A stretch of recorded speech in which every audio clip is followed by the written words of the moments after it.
Hey guys, how's it going? Welcome back. Well, I have my wife joining us today, and she actually gets to play on my baby. I have a purpose for having her here, because before we get started, I want to make you aware of something about keyboards that you likely don't know already.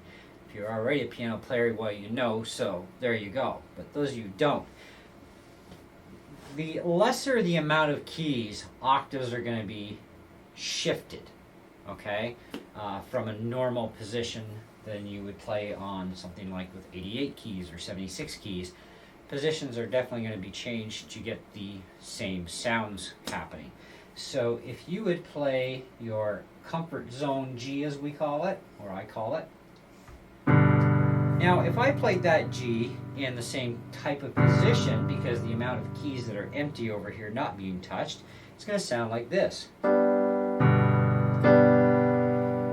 Obviously, that's not matching very well. So if I go to the far left, to my first available G chord, they sound more proper. Now, let's face it, the voice sampling in the DGX is way better than this one. But you're also talking about a $1,000 keyboard versus $369.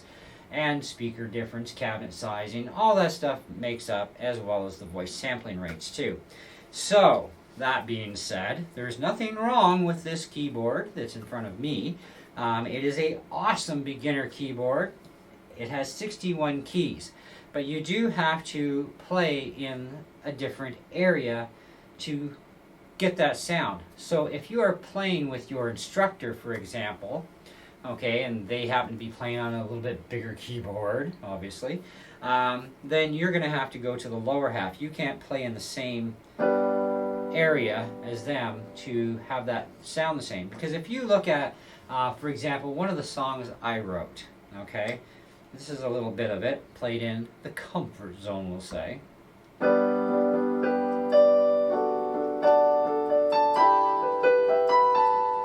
That's too high pitch for me. There's no way I'm singing that. So, we play down here.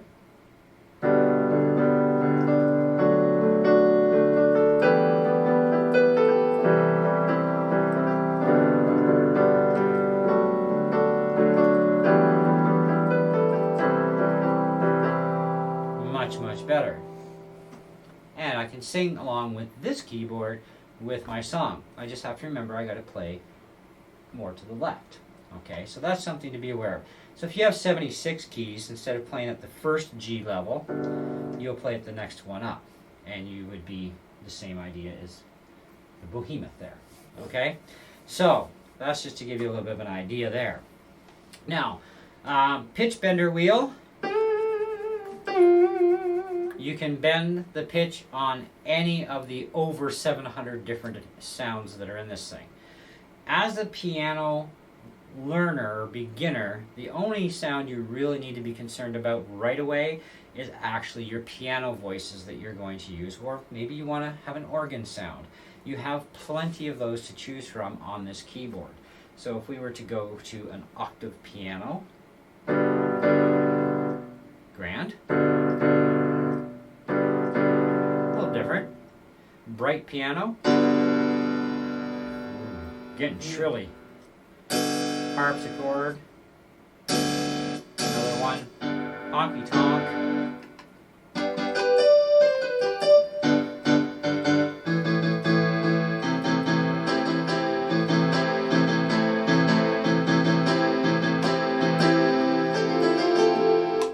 Okay. Let's see if we can find.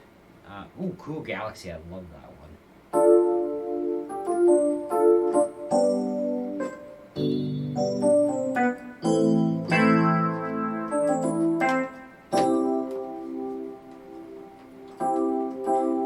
A lot of these sounds you can actually mess with the live control.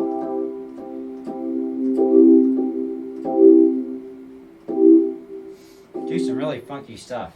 That sounds cool on the piano too.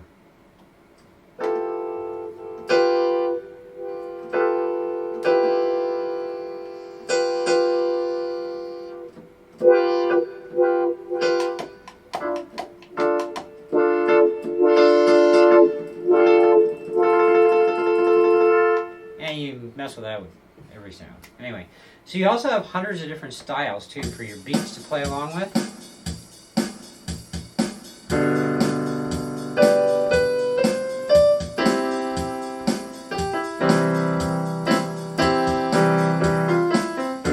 And you can change the tempo, because that's actually a little too fast to play along with that. But you can alter the tempos, and you have boatloads of these. Like there's tons of different styles. That was Brit Rock, but you have over 200 styles there. Okay, which is awesome. You have different songs. There's about 30 or 35 different songs that you can play along with too. Songs you might already know. Groove Creator, go all DJ Funky Monk on this thing and have a lot of fun there. One Touch Portable Grand, so you can just touch the button, your portable grand, right?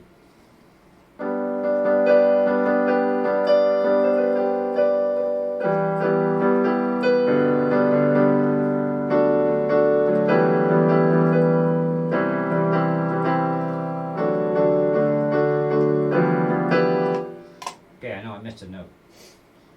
No comments from the peanut gallery over there. So you get the idea there, right? But your most important sound right away is actually the piano sound, okay? You can monkey with hundreds of different effects. There's rain shower, there's thunder, there's an ocean sound in here, which is really cool. Stream, just tons. Helicopters, roller coasters, screaming women, dogs barking, car crashing. All kinds of different effects, plus other instruments. There's like saxophones, tenor, alto, baritones, there's flutes, there's oboes, there's bass guitars, electric guitars, all that jazz, right? A little overwhelming for the beginner noob, right? That's okay. Relax, chill, breathe, in, out. Okay, Daniel's son. Okay, so I mostly use the piano effect even on my big monster, okay? Because of this music I'm playing right now, and I haven't really experimented a lot with other effects to add. But you can layer, you can do multi-layer. So if you were to go into the area where you'll find these things like your well, you got a jet plane here, a little roller coaster nearby, some slut laughing.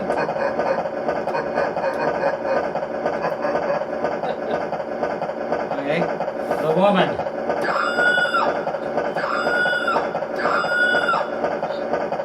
Makes your heads explode. As long as you hold down the sustain pedal, you can layer things and keep them going, right? A lot of them. Okay, some of them won't stay going, but a lot of them will. So you can really get creative with this keyboard. So it's not just a piano, it's a little bit of everything. I call these things piano synths, okay? Because it's like having a synthesizer and a piano, same machine, for far less money than buying a pure synth. Like a regular keyboard synth, oh my gosh. Ka-ching! Right? I love my DGX 660. It has a really awesome sounding pianos in it, and I can manipulate those quite a bit. This thing has a number of different pianos too, but the best one on here is actually the portable grand piano. Is actually the best sound for being a piano sound on it. And I really like it. Now, I got this keyboard for a few reasons. One of which was my wife rented this exact same model. We did a head-to-head against the PSR E463, which was actually quite the cool video, so please go check that out. One step down from Yeah, and it's just one model down from this, and like, what was it, about $100 cheaper or something? Yeah. Yeah, it was like... And what was the difference for 100? Was our... This was the question better on choice the in the video. end. Yeah. I took that one back. I was like, no, Nope. I can't handle this, even for myself. And I didn't have the DGX yet. No. So I had to actually think about, okay, I got a lot of guitars I ain't playing. They can go. And the DGX came home. So I only need so many guitars. I want, but it's necessities, right? And I really wanted a really, really good keyboard.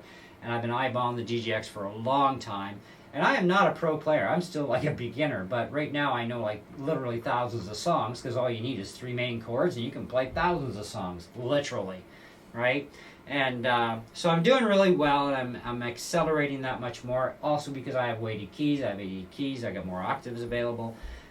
So do I say just go buy a DGX? No. Okay, as a beginner player, you need to know first if you're going to stick with it before you dole out big money. And going to something like this where you can actually experiment, I find is actually a better choice over, like you can spend $500, you can get an 88 key keyboard, with maybe about 6 to 8 different voices in it. That's it. And no rhythm section, no recording section, none of that. And also very narrow in depth too, which is kind of nice if you're very space limited. Okay, but even this doesn't take up that much space. It's got some depth to it, but it's not majorly deep. It's like 14 inches deep, and it's 61 keys. Now there is the option for the EW 400 or the 410. The 410 is the newest model above the 400. It's virtually identical to the 400. They made a couple small little changes to make it the 410. And I was looking at that. It was like $529, but then it's going to come out to here because it's 76 keys, and it's like I need to get into my closet too, at the same time. But also I don't need 76 keys, okay, for what the purposes are. And my wife, being a beginner, she's great for starting with something like this. And she's learning to do notes. I actually had to teach her a few chords today so she could help me out with this because she doesn't know chords yet. And a lot of piano players do start out learning just notation. They're not jumping right into chords. I'm kind of like, I just dive in, right? I'm a chord guy. Notation I'll have to learn later. But I do have friends that can help me out on that as well, which is kind of awesome. And I will be able to teach my wife chording, which will be good because she needs to learn chords too. And I think once she learns even 4 chords, she'll be like flying in no time with some songs. But out of all the instruments we tried her with, she's taken best to the piano, which is another reason why I thought, she can make use of this a lot, which is good, and we can do something together musically for a change that's going to be actually good. But the other thing is every year we have a party here at the house. My landlord throws a big, huge party, and it's gospel music, and there's me, there's him, there's other members of our worship team from the church. We'll get together, we'll play. We have other people that show up with instruments. We have this big jam thing. It's an open jam, eh? And so we can also end up playing other kinds of music as well, not just church-based stuff. And then of course we have a bring your own, donation to the supper potluck deal as part of that festival of fun. Don't know if it's going to happen this year, but you know what? It's also one of these things too where it was better to have it and not need it than to need it and not have it, because I'm also not sure if I want to play piano this year if we have the party, or if I want to play guitar again. But I could do either or, because I do know enough of our church songs now too that I could get away with at least about a half an hour worth of playing. But at the same time, we also have friends of ours that, like I said, we have one of our piano player that comes too. She will play, and this would save her bringing her keyboard, because I already have one here, and I don't mind taking something like this and going whoosh, out the door and into the shop, right? I'm not taking that thing out because that's over 100 pounds. It's very awkward. It's a pain in the neck, and yeah, it can stay right where it's planted. This would be the other beneficial to that. So there were other reasons why, but I decided to go with the 463 because the voices that are in this are the same ones in the EW 400, and the EW 400 has 76 keys, a little bit more recording time for the tracks. It has a few other little features that this one just doesn't quite have. So there are some differences obviously between paying $369 versus like $500, right? And so it's kind of where you're at. Now, these are velocity keys. So you have soft, medium, hard, and fixed. Those are your options to change in the function menu. You can also change your volume level of your backtrack or your voice for your or your style for your beats, so you can balance out your mix better. There is a headphone jack on this. Now, when you plug into the headphone jack, I said I would check into this. You cannot run the speakers at the same time as using the headphone jack out to a PA or even just using headphones. Whereas my DGX, I can. I've got it plugged into my sound system through the headphone jack because it doesn't use lines. It actually has just headphone record out, but then I can also run the speakers at the same time as I'm playing and recording and singing along, because I also have a microphone input as well on that keyboard, so I use my headset on that.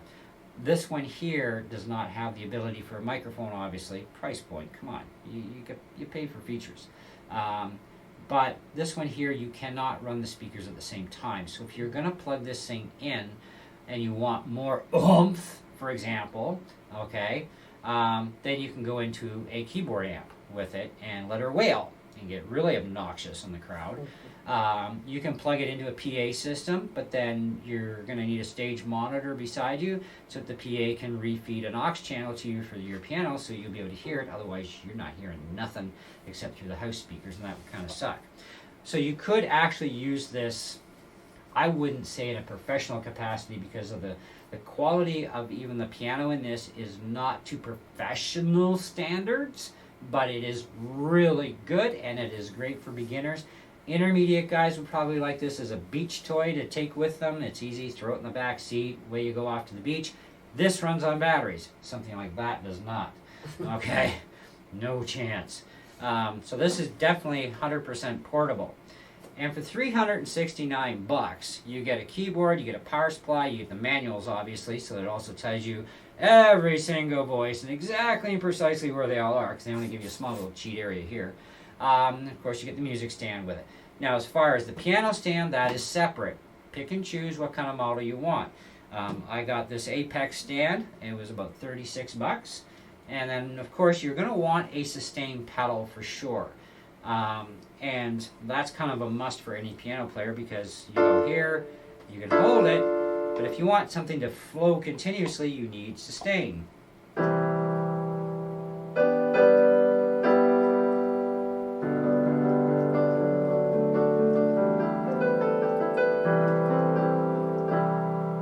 Now play that without.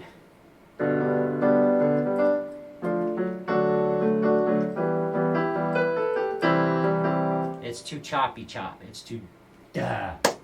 I need the sustain for that. I need it to flow proper for that, for me. At least for me. Anyways, so that's not the sustain pedal. I found it. The pedal board is over there. The far Okay. right is your sustain. All right.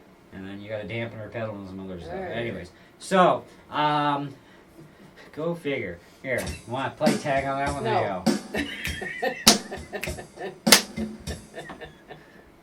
Play me a song, honey. No. You know 2 chords? G and C. Alright, so all in all, 4.5 out of 5 is where I would rate this piano. Me too.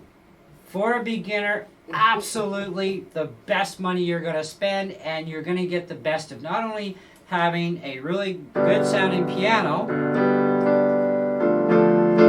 but you're also going to get access to a boatload of toys of different voices for saxophones and flutes and harmonicas and all kinds of stuff, and other sound effects and cool sound effects too. Not to mention, you're going to get drum beats, you're going to get the ability to record if you want to learn how to do that. You can transpose up and down 12 steps. You can split the keyboard too, which is kind of nice. So you can go dual, you can go split, you can do harmony and arpeggio, just all the touch of a button. Kaboom, kaboom, kaboom. It's too simple, okay? Yes, I make it sound simple, but it actually is. It's really not that hard to do these things. You can even have this thing show your chords on screen of what chords you're actually doing if you want to. I mean, it's loaded with a lot of stuff. So it is great. And like I said, for intermediate players that want to go beach bombing with something, this is a great little device for that. And they would love it, and for that kind of purpose as well. And you also have fills in here too for your drums. So fill B to A, main A to B again. You can have it also sync start, so as soon as you hit your first key, you can start right on time. And playing along with a drum beat that you like, with what you're playing, helps you to keep on time, helps your timing. I find that on guitar. I got a Beat Buddy because I sucked at 3/4 timing because I never really played it my whole life until I started playing in the church band here, and we had a few songs, and I'm like, I can't do 3/4 time. I never use it, right? But the Beat Buddy helped me to be able to learn 3/4 time like that. And I've been playing for like my life, right? But because I never played 3/4, I never learned it, right? And guitar players go through this. It's like playing lead guitar. I never really cared much for it, so I never put any time or effort into playing it. And you don't have to learn to play lead guitar to be an awesome guitar player. I'm a rhythm guy, and without rhythm, you ain't got a song anyway. So you gotta have rhythm, right? And I'm a rhythm guy. But now I'm learning to do both, right? And I'm learning to mix rhythm and lead at the same time, which is kind of funky. Well, with piano, you do a lot of the same stuff. You learn notation, you learn chording. You know, I'm doing a lot of chording right now, not so much on the notation side. My wife is learning notation first, so I had to teach her a couple of chords today.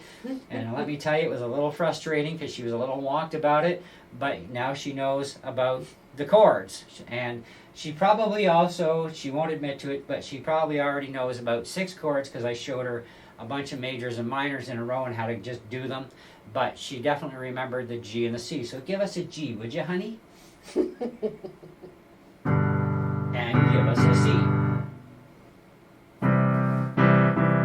And give us an F major. She remembered! Alright! High five it. Right on. Okay, so now you gotta put it all together with 2 hands. Can you do that? Oh. So you just gotta do this, like.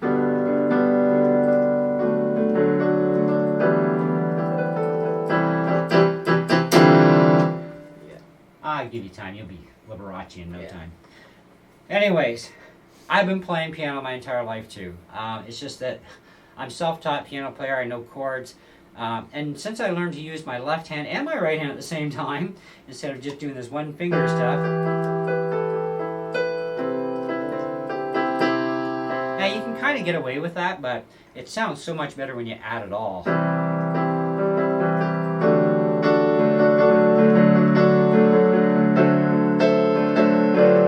You can stay on a particular chord and go to a different chord because some of them actually blend well together, so it's kind of really cool.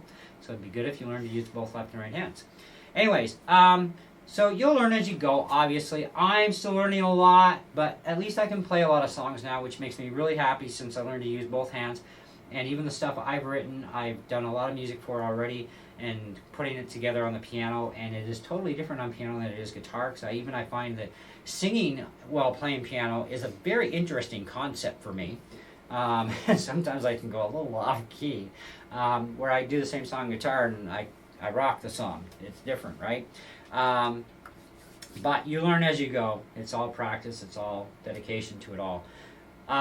So you're looking at Canadian prices, $369, $36, and a pedal was like $485.05 with tax. Yes. I remember the 05. Yes. It's like a nickel. Got a nickel. Right. So that was what I paid for this entire setup at Long and McQuaid in North Bay. Now I will have the link in the video description below for you guys, so you can go to their website if you're in Canada. Highly recommend dealing with them. You cannot get better with them. I mean, and you can even buy performance warranties that you can renew every year that go above and beyond the manufacturer's warranty on most of their gear. So that's also an awesome thing. So I really love dealing with them. I've never had any grief with them, so it's been really awesome dealing with Long and McQuaid. If you are not in Canada, of course, well, that's the way it goes. You do have places there, I'm sure, that you can deal with that also carry this, and U.S. prices are definitely going to be cheaper in the main number. You know, I mean, dollar values are different, wages are different, so yeah, prices are going to be different. So be aware of that. But do keep this one in mind among your travels and looking at pianos. Just because I say it's an awesome starting thing, it still may not be something that you really want, and that's fine too. You should actually be choosing something that in the end it's your preference. I give recommendations based on my own thoughts and experiences and that sort of thing. And if I had to choose between the 200 series and that 300 series one I had and this, I would definitely take this one in a heartbeat. It has the most bang for the buck, and it is more suited, I think, to even a beginner than what the other ones are. Now, the 360 series, now that is still a beginner's machine. but it has got a lot less to offer you for growth-wise as you go than what this one does. So if you're looking for something that you can hang on to a little bit longer before you go out and crunch a grand down on the table, like I did with this behemoth, then I would suggest going into this one, the 463, or even if you want more keys for more octaves, I would definitely recommend the EW400 or the 410. Now, I have the EW400 on my channel because it's a piano that I had, and like I said, they're very similar. So do check out the EW400 videos on my channel. Take a look at that and see what you think. It is 76 keys, and your hand position would actually move up a step. So you're more into the normal comfort zone of sitting and positioning with 76 keys. And 76 to 88 isn't that much of a jump, so, you know, think of it that way. Just be aware that even the 410 does not have weighted keys. So you don't have the realistic piano part as far as that goes. But you are still going to get, regardless, even in the 363, you would still actually get the hard touch, soft touch thing. I think it was the 200 series that was just fixed. Yeah. Yeah, and that turned me right off. It's like, why would I pay like $200 and some for fixed keys? I mean, that's just ridiculous. So I tried out the 300 series one, thinking, well, that'll do me because I didn't have this yet. And because I'd been saving for this, but then I came up with this wonderful idea: get rid of half of my guitar collection and just get that. And it's like, great, and I still got just what I need for guitars, and I'm good. So, and then I got this one, and now my wife can learn, and we can play together. Because I snoop on her when she was practicing on the rentals, so I know we'll be able to play together. So she's done far better on this than she's ever done with the guitar, so I'm kind of proud of her for that. So that's awesome. So, that being said, we are out of here. So don't forget to subscribe if you're not already.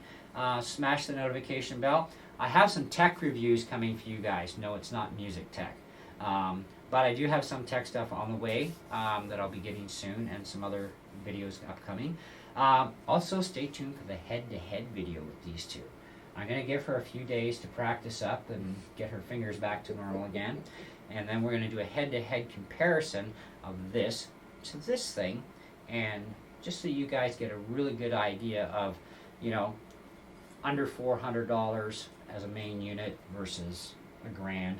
But also we're going to go through sounds that are the identical sounds and see what the voicing sampling difference is too between them at the same time, because I think that's something that a lot of people would like to know. We got a big hit going, by the way, with the 463 versus the 363. Check that versus video. It's getting amazing response. So we figured, well, hey, this would be something that might take off really well too, and people would enjoy. And you know, it's kind of neat to see head to head of, you know, going at the two of them. So the other video was one lower than that to that. Yeah. This upcoming head-to-head will be this one up to this one. Yeah. Like it's going to be... That's like several levels up. Yeah. Yeah, so... It's going to be different than the other videos, so... Yeah. Be anyway, there you have it, folks. Thank you so much for watching. Thank you, honey, for joining me on this fun. You. And play us a G and a C and an F. And then we're out of here. What is that? G. Okay. C. F. Now, can you do us an A minor? She remembered! Yay! Give her a hand, guys. All right, honey. I'll make her a quarter yet. Yes. See you later. Thanks for watching.